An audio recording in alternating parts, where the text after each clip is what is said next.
Okay. So thanks to our host for inviting us. It's really nice being here. And so my name is Giorgio Oliviero. I'm a designer, interaction and visual designer, and I'm the creative director of To Do. That's an interaction design studio that's based in Torino. The studio was founded in late 2007, and we currently staff, including the partners, we currently staff 12 people. So really, thanks again for inviting us. It's a nice opportunity, and I was on a train at 6 in the morning to come here from Torino this morning, so I hope you can excuse my broken English. And so what do we mean for interaction design? It's the kind of activity that allows us to shape and orchestrate many elements that inform the experience of interacting with products, services, spaces, and environments. We really, as interaction designer, do think that design as a verb more than as a noun, and we are really much more into the active and interactive qualities of this action, and it's not really about kind of the static qualities and surface treatment of design intended as more as a noun. And I have really no idea if I'm the right person to be invited here today on this month's theme. Probably not. But about technology and design, about art and design, probably I'm really not the right person. But about technology and design, I don't have much to say more than the two elements, technology and design, gets along as pasta and tomato sauce for us. It's really something that it's the two sides of the same coin, especially in our daily practice, because we basically design experiences with interactive media. So technology is a fundamental part, and our guest before mentioned John Maeda. That's a really important person for us, because basically, if I would say majority of the people in our studio, if we ended up kind of experimenting and trying to teach ourselves how to design with interaction and technology, it was basically because of the seminal work that John Maeda did with a software that was called Design by Numbers for kids, to allow people to actually to write software without having the proper the right background. And that kind of experiment later on became a tool that's kind of now the most widely used, that's processing. And that's a tool for designers to write code. And I'm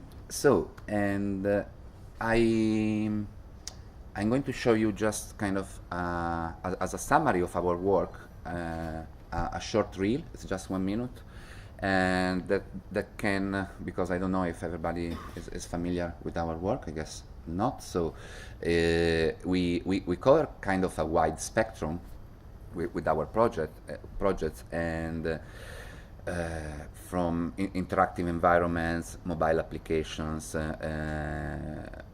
designing actually lately a lot kind of museum and exhibits, and also recently I was supposed actually to show you some images, but since we are videotaping it today, I cannot show any images. Recently we won a really nice pitch for a big project in Brazil. That's kind of more than a year-long project. That will be about a huge data visualization project. And so that's the reel. Just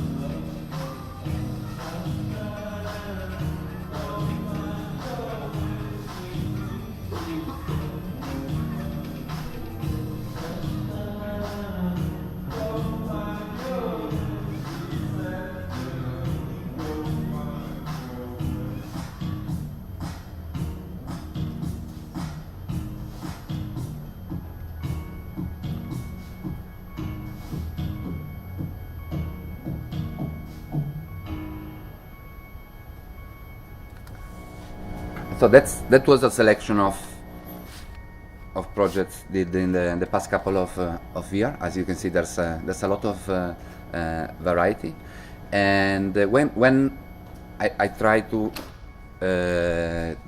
explain people, without the help of my laptop or a video, what's our work, what our work is about as interaction designer, at least in Italy. And it's quite difficult. And when I also say that as interaction designer, that means that we have to write code as our main medium, as our main material. People, at the aperitivo, they politely smile and change subject. And it's kind of really, it's slowly getting there, but it will take probably, we will be retired by the right moment when people will actually be able to understand it. But still, in all the projects you've seen in the reel, we actually developed all the software, the interactive technology by ourselves. And it took a while because we I guess basically everybody in the studio indulge so much into trying to teach himself or herself how to work with this kind of stuff. So we really didn't have any proper formal education on this technology stuff. And I guess there's only one person out of 12 that actually has a technological background. And we don't even see really ourselves as technologies. I mean, we don't see it as anything particular. And still, code is something that's, for non-programmers, for people that are not able to, never wrote a single line of code, it's something mysterious and too complicated, geeky, and time-consuming, and too much actually time-consuming to be worth learning. And while when we talk, that's one side of the problem at the aperitivo. Okay, people that know nothing about this. The other side is actually when you talk to real programmers and to kind of the kind of professional programmers, and oftentimes they see code just as a tool to solve a technical problem, and certainly not as a creative medium, as a creative material, as a design material. And we think there's something in the middle, and we actually hope to be, or at least to be in the future, a living proof of this, that code can be something different. And so it's seldomly asked this question: what is software? And to us, it's really a medium.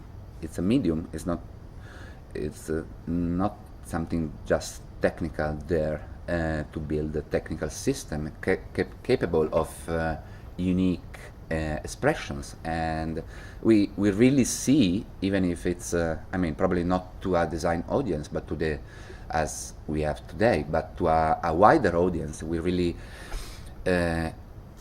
see that the design of software is a defining factor in in nowadays contemporary culture, and you can see it, and it's increasingly even becoming the basis of our daily reality. You know, think about, you know, mobile, the mobile world, you know, social network, video games, and all kind of interactive products and so everything runs on software, and still is there. It's so huge, it's invisible, and it's so, and it's still oftentimes actually difficult to talk about it, about software's potential that is not defined just in the categories that in the boundaries that I just mentioned. But we think, I mean, we just, you know, a small studio. I mean, it can be much more than that, and it's not really about working with technology when you work with software and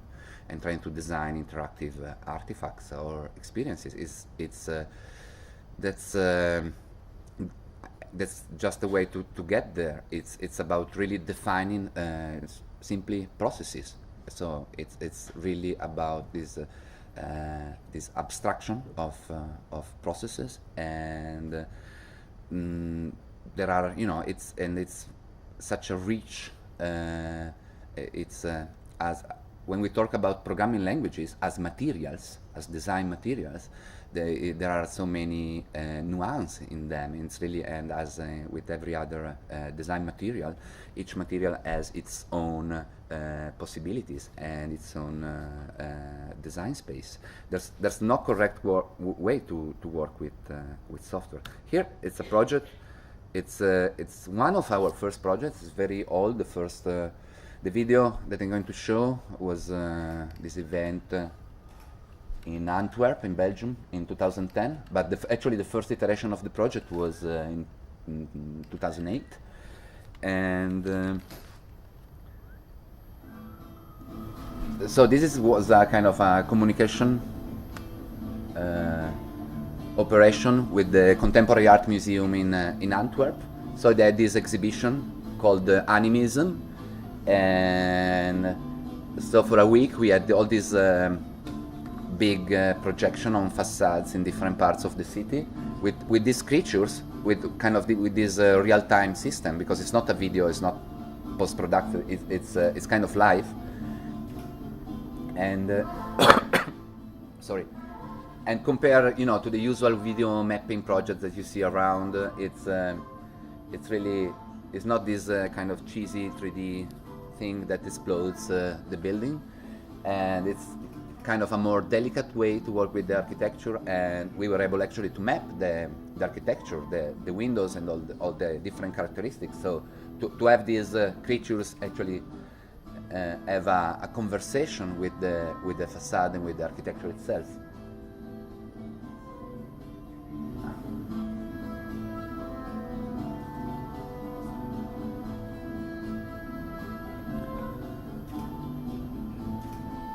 We didn't really invent so much for this project. There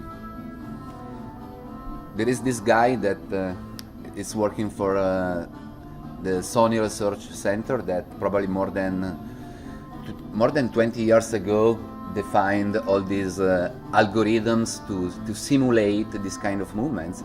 And the magic thing is that to have this kind of complex behaviors emerge, we just define basically 3 very simple rules to actually drive all these creatures. That is, you know, they are divided in families. Okay, the small one try to run away from the big ones, and if a family is kind of disjoined, they try to stay together. But basically, if you're part of a family, of a flock, of a group, and there are just 3 rules. You have to kind of to look around and to see what are all your friends. As you, when you see, I don't know, you're in Venice or in Rome, and you have this group of tourists moving together in the crowd, and they in a way they manage to stay together and not to be broken up in different subgroups. And so it's kind of, you know, what's your group? You try to stay close to your people, but not too close, okay? And you just kind of to orient yourself to the average orientation of the other people in the group, and that's it. And then you have something like this. And what we find fascinating of software as a creative medium is this kind of opportunities when actually it's not that the computer is being creative or inventing anything. It's just a wonderful way to amplify our definition of processes into something that will be too complex to not to realize by hand. It's not kind of a tool that helps, that's for automation. It's actually to be able to think about something new that wouldn't have been possible without that particular medium. And so if software is a medium, it's not a tool. A hammer is a tool, an umbrella is a tool. And if it's a medium, it's really much wider the definition. It's a medium that's defined by being able to be responsive, to be interactive, and to be able to have a dynamic conversation with its own environment. And we really think that, at least talking about, not generally speaking, but at least about design education nowadays, that everybody using software should be software literate. So literacy, alfabetizzazione in Italian, literacy is this concept that, you have literacy, you are alfabetizzato.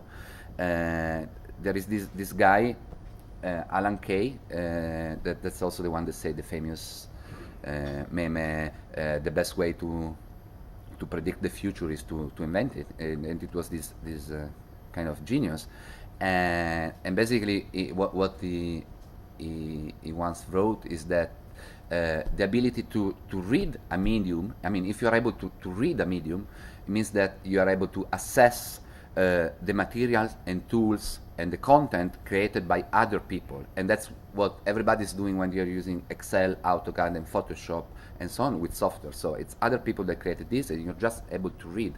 But actually, to properly understand something, and to be literate, alfabetizzato about it, you have to be able to actually to write in that medium, and it's not just reading. And to be able to write in that medium, you have to produce. It means that you can produce materials and tools for other people to be read. So in order to be literate, you need to have both. And we think it's kind of essential nowadays to, at least as a critical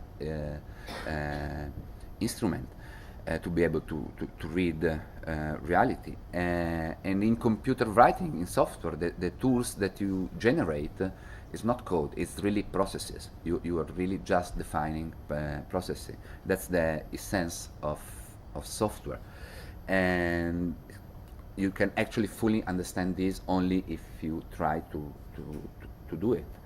And so not recently, actually more than 1 year ago, Casey Rias, that's one of the two founders of inventors of this environment that's called processing to write your own software. That's the one actually we used for the project in Antwerp that I shown before. Asked online, I guess on Twitter, to the community of people and designers doing this question: why do you write your own software rather than use existing software tools? And the answers were actually very very interesting. I particularly like the one before the last one. With other people's software, I can replicate other people's dream. With my own software, I can dream my own, and I have maybe a much more down-to-earth image. Is that when you use other people's commercial software, you just kind of, as you're going to a shop and buying candies that somebody else designed. While if you can write your own software, you can have your own candy factory and produce every day a different kind of candy. So on the side, it's already 20 minutes. So. And on the side, we have it's not client work. We initiated this small, really small experiment. It's called Better Nouveau, and it's partially a design label that focuses on digital materiality. That is the tagline is actually crafting matter from code. So we are interested into kind of having this bridge between bits and atoms, and try to do some experiment with products. And it's also actually more this than a producer of goods lately. It's also a kind of an education hub where we organize and invite other people to run workshop in Torino about creative coding, generative strategies, physical computing, and digital fabrication. So this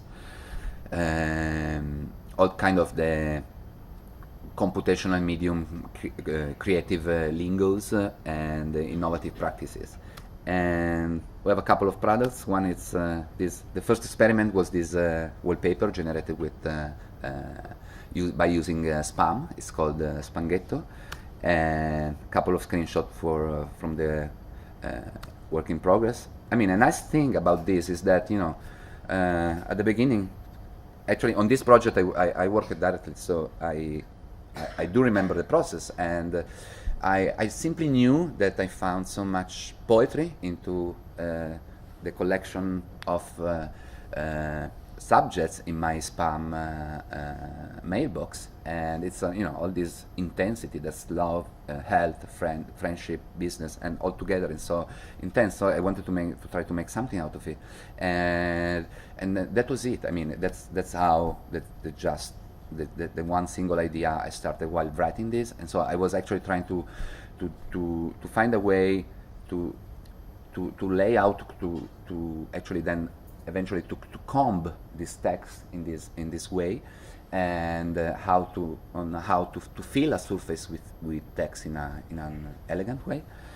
And another project on Better Nouveau is this project Tweet Ghetto that was done in June 2011. And so basically it's this interface, it's a time capsule. So if this Twitter feed is kind of this ever-changing flow of information, and you cannot really freeze it, and then you just simply, there's a configurator online in a small interactive tool. You just write your username on a hashtag, whatever.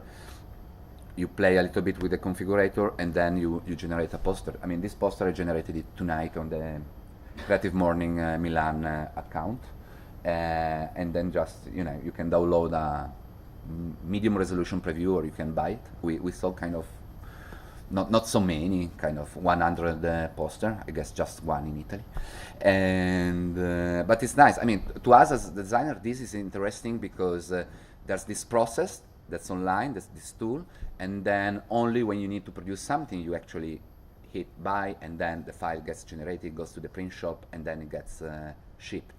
And this kind of dynamics, it's very also this idea of the designer that can produce system to produce goods that can be generated, can be kind of open to some kind of interaction, integration of narratives from the users, as in this case. We find it very fascinating.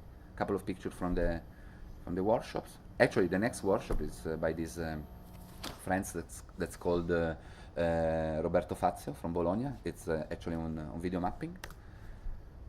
I'm showing you another video mapping project. We just did two, so it's not that.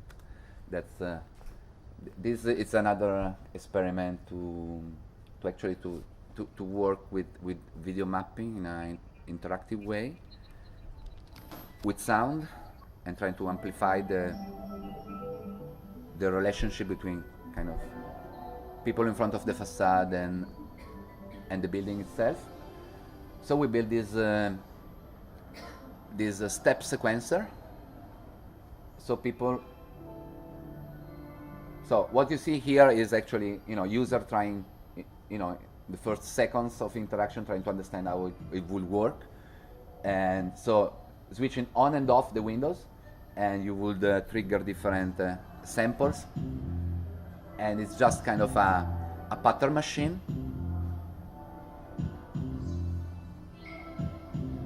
So here you can see Mario. Mario is actually working with us, trying to find his own way.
And this was kind of an extremely challenging project. That's also how we skipped the summer holidays last year, because this event was on really the third day of September, and it was done everything slightly more than 1 month, and there was a lot of stuff to be planned and to be built, and so this is one side of our activities. And I mean, it's more of a kind of a graphic design thing.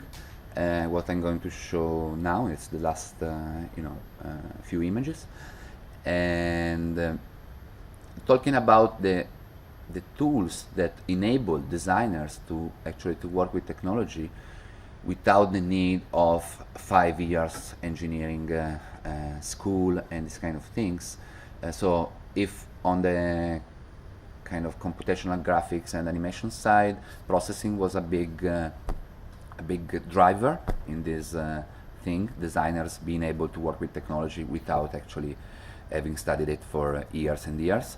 On the lately, I mean, in the past 4 years, there was this project called Arduino that was born in Italy, that actually allows designers and everybody else to build interactive electronic artifacts.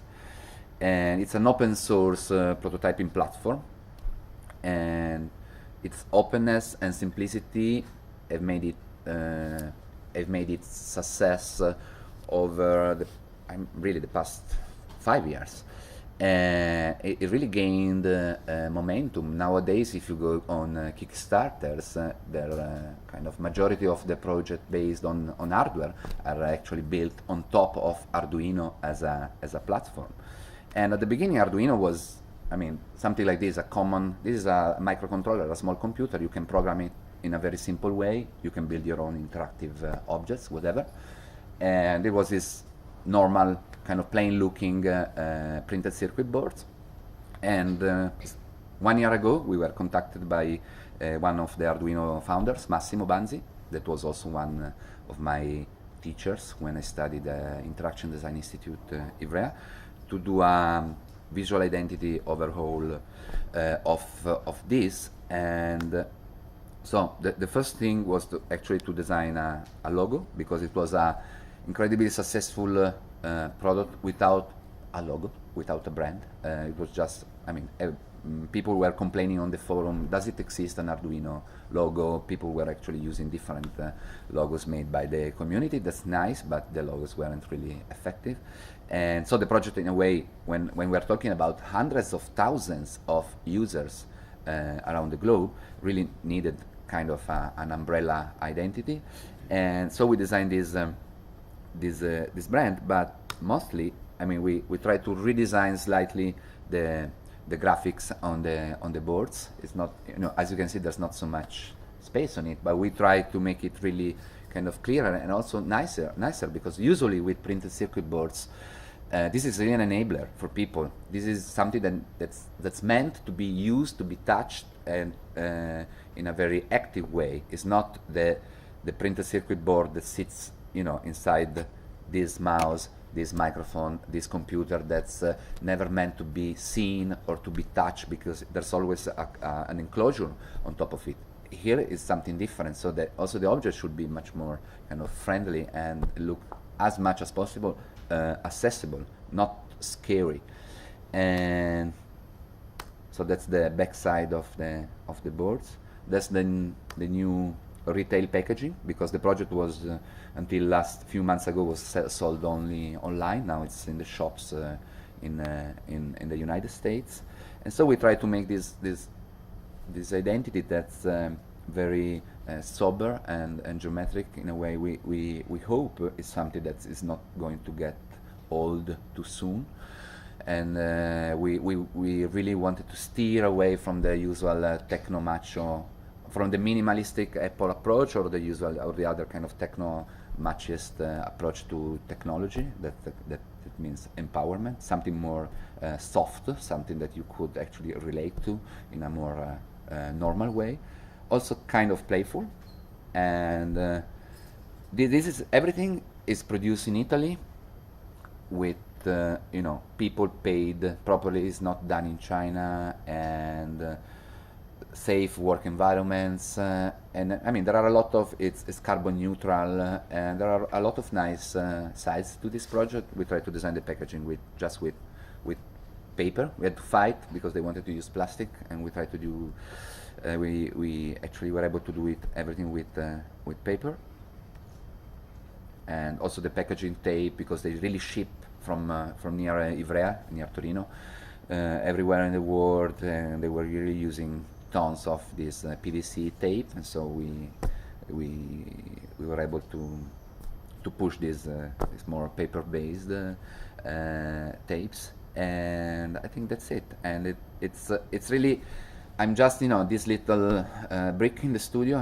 It's 12 people, all the names, and actually in chronological order how the people actually join the studio. So at the beginning you see the other three founders, and then all the friends. It's really, our projects are made by our people, and everybody has a colossal, really huge impact on the life on the studio. I mean, we really hope to be going on learning and together as we go.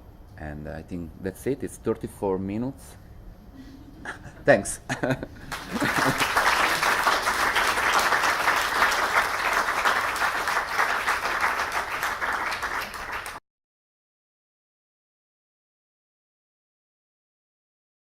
Difficilissimo, infatti siamo poverissimi.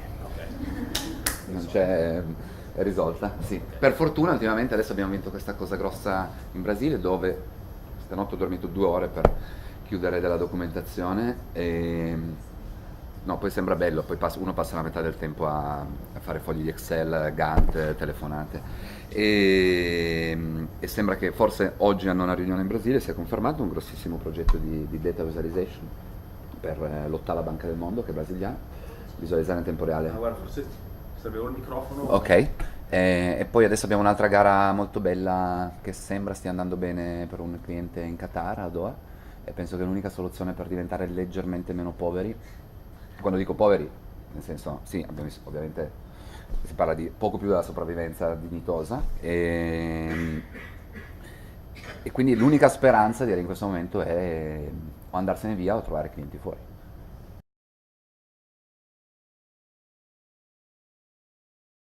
Non lo so, onestamente non lo so. Non saprei rispondere, nel senso, puoi fare 1000 ipotesi su una questione culturale, di preparazione, di fantomatico ricambio generazionale che prima o poi avverrà, se non altro per estinzione. E poi parlo io, che non è che sono proprio più giovanissimo, quasi 37 anni, quindi. Sono giovane ancora, sono diversamente giovane ancora per 3 anni. Non ho una teoria, non ho veramente una teoria. Poi ovviamente un cliente italiano simpaticissimo che abbiamo, che però è mezzo italiano, mezzo globale, è Arduino, però è chiaramente un altro tipo di progetto e di filosofia. Adesso stiamo lavorando, abbiamo vinto la gara per all'Acquario di Genova, viene essenzialmente reciso in 2, e arriverà via mare questa nuova vasca dei delfini lunga 100 metri. Abbiamo vinto la gara per fare questo percorso esperienziale, neanche museale, molto, molto semplice, e essenzialmente noi abbiamo vinto la gara, però i termini di budget aeronatali, che davvero sarà poco più che, volendo fare un bel lavoro non speculativo, quindi con attenzione alla qualità del progetto, sarà, per il tipo di effort che ci metteremo, sarà poco più che rimborso spese. E questo è no, onestamente non ho idea, non elaboro mai grandi teorie. Se tu ce l'hai, però, una chiave di interpretazione.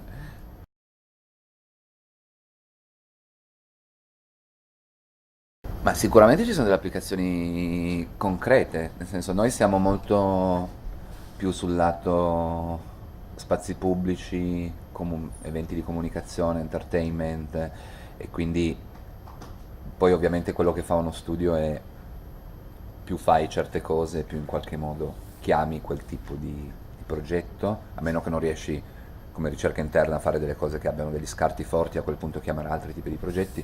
E, ma sicuramente sì, è la tecnologia che c'è dentro la Kinect dell'Xbox, né meno, nel senso è un pezzo di hardware da 150 euro, viene usato da chi fa più sperimentazione a livello di interfacce di interazione, viene usato dalla Microsoft stessa come interfaccia per il gaming. Ci sono, adesso non ricordo i dettagli, anche sicuramente un po' di progetti per assistere i disabili grazie a questo tipo di tecnologie, come molte altre. Non sono un super esperto su questo ambito.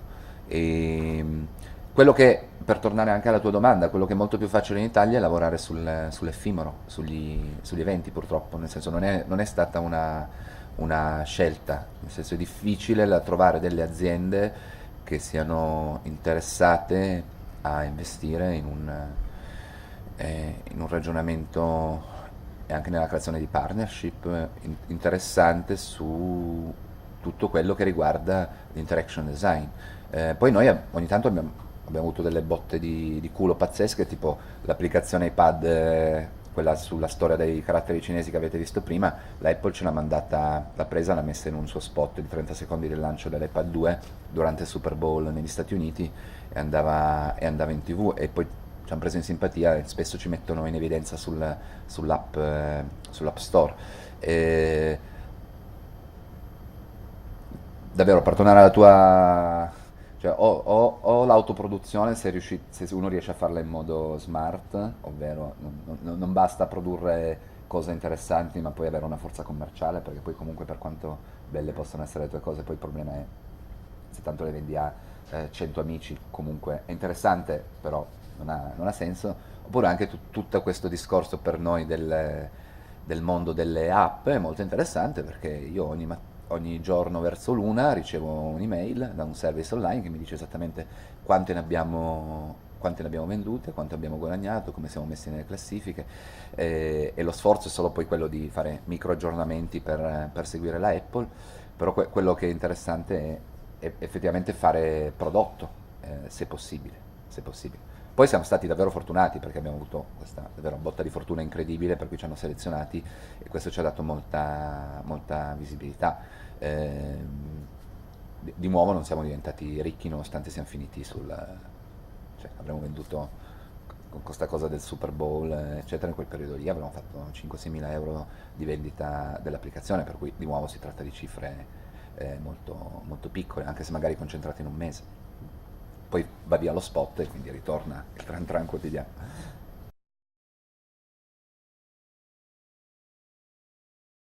Okay, that's really a wide question.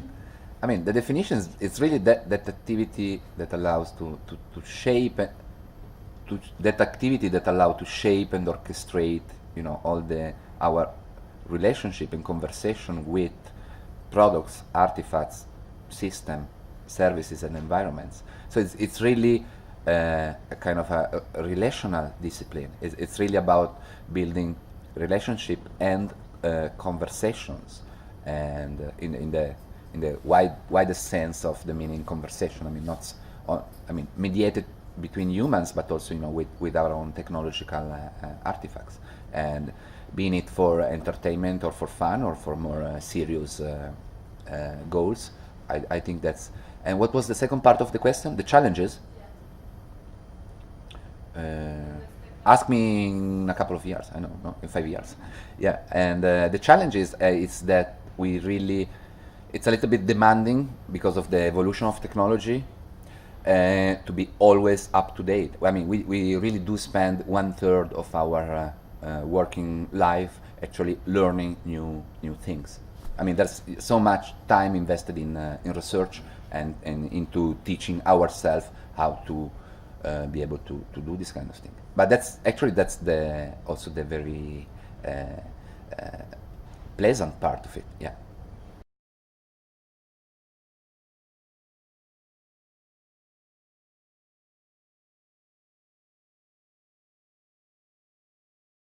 People in Antwerp, they did, yes, and people, the more that we have contact abroad, and it really looks as you know, the process is actually a very important part of the design. And so the first part of the question, was you say that we showed more kind of arty projects, and that's true because that was today's selection because of the theme of the event. And we okay, if you work for a cultural institution, for an exhibition, or for something, I mean, last year we did this huge project for Banca d'Italia. We won the pitch for the 150esimo anniversario exhibition in Rome, so the show on the monetary unification. And so that's those kind of projects are really interesting to us. And some other times, really, we are contacted by brands, marketing and communication offices, and sometimes also other agencies, more really for these ephemera kind of events, kind of stuff. It's I would really like to be contacted by a company that actually produces and designs kind of technological artifacts to be able to work as interaction design. We got kind of close to there with Indesit lately at the latest Salone del Mobile, and so there was this innovation space and about the future of kind of appliances and energy monitoring in the house and these kind of things. And but still, it was a project pretending to be real, but still completely ephemeral. So 4 or 5 months of work, 5 days of exhibition, and then everything is destroyed. And the only evidence that you actually did something is the video documentation of it. And with the majority of the project is with temporary projects it's like that. And it's yeah, it's something that I would like to change. It really depends on the relationship with our own market. Yeah. And this particular market, I mean, there are not so many Italian companies actually working on this field. Not so many. Yeah. Yeah.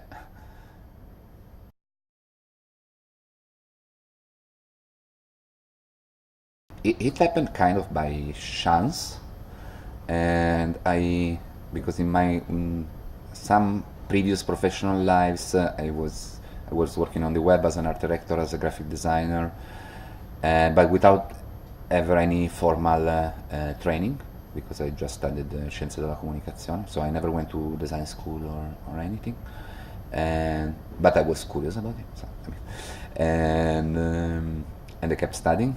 And then at a certain point when I was 28, 28, I knew nothing about this, 28, 27 for maybe, and I quit working and I went to study in this new interaction design master that was in Ivrea, where also Arduino was born in 2006 and so on.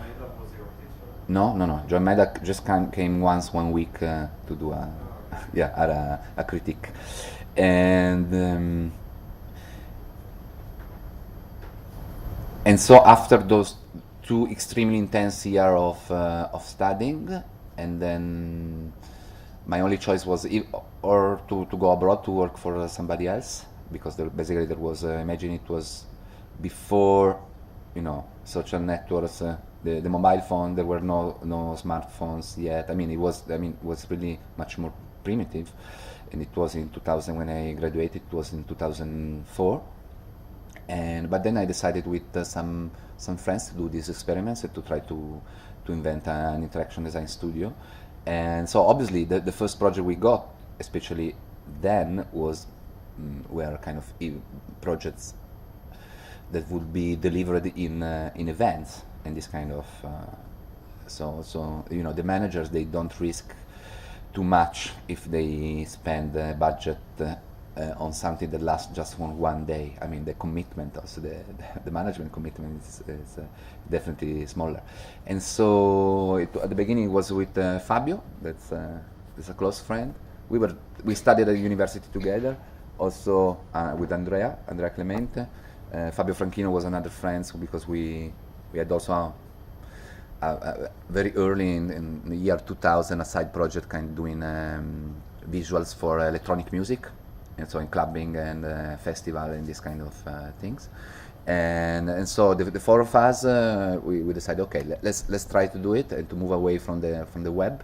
I mean, in 2004 the web was really boring, and everybody was doing it, and then it was really kind of those kind of 1 year and a half that wasn't so interesting, and so we decided, okay, let's try to move our skills to other domains, and then slowly, I mean, now it's 6 years, yeah.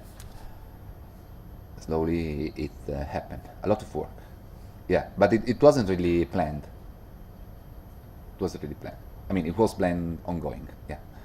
More on a tactical way than now we are actually strategically planning on the long run. But before it was just kind of really day by day routine and more tactical planning.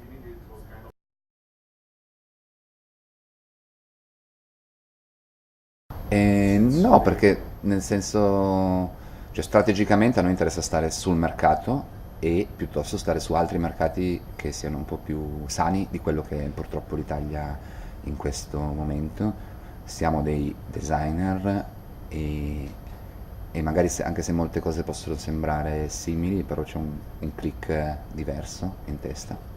E il nostro è essenzialmente un lavoro di gruppo, e cerchiamo quanto possibile di rifuggire tutti i progetti in cui ci si chiede di essere lo scriba, ovvero c'è qualcun altro che non sa scrivere in questo medium perché non è literate, non è alfabetizzato, e viene da noi come fosse lo scriba di una volta o quello nel paese che scriveva le lettere per gli analfabeti e ci chiede di scrivere qualcosa per lui. Non ci interessa, nel senso che ci sembra ancora meno ricerca di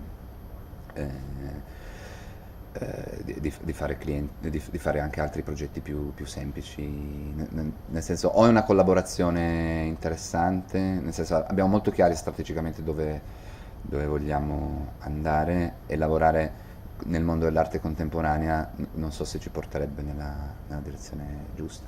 All'inizio ci chiedevano tantissimo di lavorare nel mondo delle arti performative, ovviamente, danza, teatro, però poi alla fine, anche solo fosse per i tempi delle prove, per il tipo di commitment che richiede, è molto poco compatibile col resto dei progetti che hanno chiaramente dei respiri un po' diversi.